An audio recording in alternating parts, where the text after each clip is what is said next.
আসসালামু আলাইকুম ওরহমতুল্লাহি ওবরাকাতুহ। প্রিয় দর্শক, সময়ের আলোর রমজান প্রতিদিন আয়োজনে আপনাকে স্বাগত জানাই। আমি আমিন ইকবাল। আজ আমরা যে বিষয়টি নিয়ে কথা শুনতে চাই এবং শোনাতে চাই তা হচ্ছে অকারণে যারা রোজা ভাঙে তাদের বিষয়ে ইসলাম কি বলে। এই বিষয়ে কথা বলবার জন্য আজ আমাদের মাঝে যুক্ত আছেন বিশিষ্ট ইসলামী চিন্তাবিদ শেখ জনুরুদ্দিন রহমতুল্লাহি আলাই দারুল কোরআন চৌধুরীপাড়া মাদ্রাসার সম্মানিত সিনিয়র শিক্ষক মুফতি হুমায়ুন আইয়ুব। চলুন হজরতের কাছ থেকে আলোচনা শুনতে থাকি। রমজান মাস আসলে এক শ্রেণী মানুষের মাঝে দেখা যায় তারা অকারণে রোজা ভাঙে। বিশেষ করে আমি যদি বলি, ঢাকা শহরে সেহরির সময় আমরা অনেকগুলো বাসার দিকে তাকালে দেখি ওই বাসায় লাইট জ্বলছে না। আমি জানি না তারা সেহরি না খেয়ে রোজা রাখেন নাকি রোজাই রাখেন না। আবার গ্রামেও দেখি অনেক অনেক মানুষকে যারা কৃষিকাজের দোহাই দিয়ে বলেন যে আমি তো রোজা রাখতে পারছি না। তো এই বিষয়ে আসলে ইসলাম কি বলে? ইসলাম রমজানের বিধানের ব্যাপারে এতটা পরিষ্কার যে বুনিয়াল ইসলাম আলা খামসিন, ইসলামের মূল ভিত্তি হলো 5টি, এর মধ্যে রোজা একটি। সুতরাং এটা এমন ঐচ্ছিক বিষয় আমার জন্য ইসলাম করে দেয়নি যে আমার কাজ আছে এই জন্য আমি রোজা রাখতে পারবো না, আমার অফিস আছে এই জন্য রোজা রাখতে পারবো না, আমার পরীক্ষা আছে এই জন্য রোজা রাখতে পারবো না, আমার শরীরটা এই সেই কোনো বাহানা করার সুযোগ ইসলামে নেই। বরং ইসলামের মৌলিক একটি ফরজ বিধান হলো রমজান শরীফের রোজা রাখা। এরপরেও কোরআনুল কারীম বলেছে কুতিবা আলাইকুমুস সিয়ামু কামা কুতিবা আলাল্লাযিনা মিন ক্বাবলিকুম, আমি তোমাদের উপর রোজা ফরজ করেছি যেমন আগের মানুষদের উপর ফরজ করেছিলাম। এটাও রোজা ফরজ হওয়ার জন্য আমাদের দলিল। এখন কথা হলো আমার যে উযর আপত্তি সেগুলো হলো একটি মানসিক সমস্যা, কিছুটা ওয়াসওয়াসা এবং কুমন্ত্রণা। বিশেষ করে আমরা যদি বলি যে আমি রাত জাগতে পারি না, আমি ক্ষুধা নিতে পারি না, আমার গ্যাস্ট্রিকের সমস্যা, আমার ডায়াবেটিসের সমস্যা, এগুলো হলো এক ধরনের বাহানা। আচ্ছা বলুন তো, আপনি যে আজকে রোজাটা রাখেননি, আগামী বছর রোজা পাবেন কিনা সেই গ্যারান্টি আপনাকে কে দেবে? এই রোজাটা কাজা কাফারা আপনাকে দিতে হবে। একটি রোজা কাজা করলে, একটি রোজা কাফারা দিতে হলে কত রকমের গুনাহের ভেতর দিয়ে যেতে হয়। আল্লাহ তাআলা কত সুন্দর একটি পরিবেশ দিয়েছেন, আপনি সেটাকে কাজে না লাগিয়ে আপনি শয়তানের ওয়াসওয়াসায় পড়ে, কারো কুমন্ত্রণায় পড়ে রোজাটা ছেড়ে দিলেন। তাহলে কি হলো? একটি ফরজ বিধান থেকে আপনি বঞ্চিত হলেন। দোস্ত, এতটুকু কিন্তু আপনাকে মনে রাখতে হবে যে রমজানুল মুবারকের রোজা রাখতে পারার সৌভাগ্য আল্লাহ তাআলা দান করেন। এটা শুধুমাত্র না খাওয়ার নাম না, এটা শুধুমাত্র উপোস থাকার নাম না। আল্লাহ তাআলা যদি আপনার উপর নেক নজর দেন, দয়া করেন, সুদৃষ্টি দেন, তখনই আপনি রাখতে পারবেন। আপনি রাখতে পারছেন না মানে আল্লাহ তাআলার দয়া আপনার উপর নেই। আপনি কোনো না কোনো কারণে আল্লাহ তাআলার দয়া থেকে, আল্লাহ তাআলার রহমত থেকে অনেক দূরে আছেন, যে আল্লাহ তাআলা আপনাকে রোজা রাখারই সুযোগ করে দেন নাই। এই জন্য দোস্ত, আমি আজকে আমাদের সময়ের আলোর এই চ্যানেলের মাধ্যমে, আয়োজনের মাধ্যমে আমি সবাইকে বলতে চাই, রমজানুল মুবারকের রোজার বিধানটা খুবই খুবই গুরুত্বপূর্ণ, ইসলামের একটি মৌলিক বিধান। এখানে তামাশা করা, এখানে কৃষিকাজের দোহাই দেওয়া, এখানে অফিসের চাপের দোহাই দেওয়া, এখানে পরীক্ষার দোহাই দেওয়ার কোনো সুযোগ ইসলামে রাখেনি। বরং আমার যতক্ষণ জ্ঞান আছে, হ্যাঁ, আপনি যদি অতিমাত্রার অসুস্থ হন, আপনি যদি অতিমাত্রা বৃদ্ধ হন, আপনি যদি মুসাফির হন, তাহলে আপনার জন্য ইসলাম এই বিধান দেয় না। আপনি যদি নাবালেগ হন, সেটাও ইসলাম আপনাকে সুযোগ করে দিয়েছে।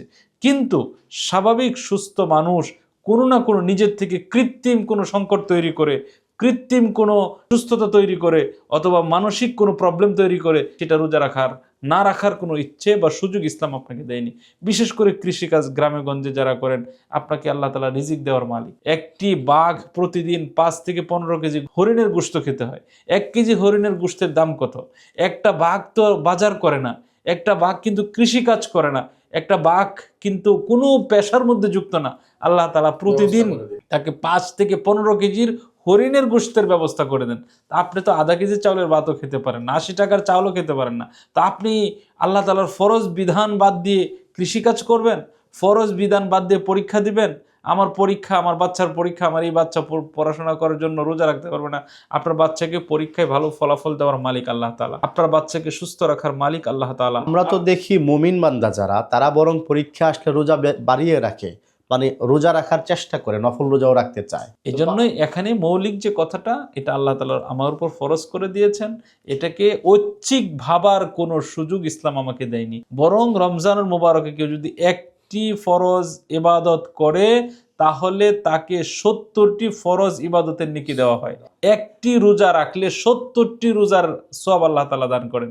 1 রাকাত নফল নামাজ পড়লে অন্য মাসের একটি ফরজ রাকাতের নেকি আল্লাহ তাআলা আমার আমলনামার মধ্যে দেওয়া হয়। আমি সকলকে বলবো, এবং আমাদের নারীরা আলহামদুলিল্লাহ রোজার মধ্যে এগিয়ে আছে, আমাদের যুবকরা এগিয়ে আছে। যুবক যদি মনে করে আগামী বছর থেকে শুরু করব রোজাটা, তো আগামী বছর পর্যন্ত বেঁচে থাকার গ্যারান্টি আপনাকে কে দিয়েছে ভাই?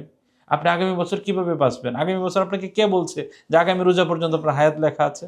এমনও হয়ে গেল আগামী রোজাও আপনি পেলেন না, রোজা রাখতেও পারলেন না আল্লাহ তাআলার দরবারে। একেবারে অসৌভাগ্যবান ব্যক্তি হিসাবে আল্লাহ তাআলার দরবারে একটা নিকৃষ্ট মানুষ হিসাবে আপনার আল্লাহর দরবারে দাঁড়াতে হবে। এই জন্য একদিন সময় পেয়েছি, একটা দিন ইবাদতে কাটাবো। 1 মিনিট পেয়েছি, 1টি মিনিট ইবাদতে কাটাবো।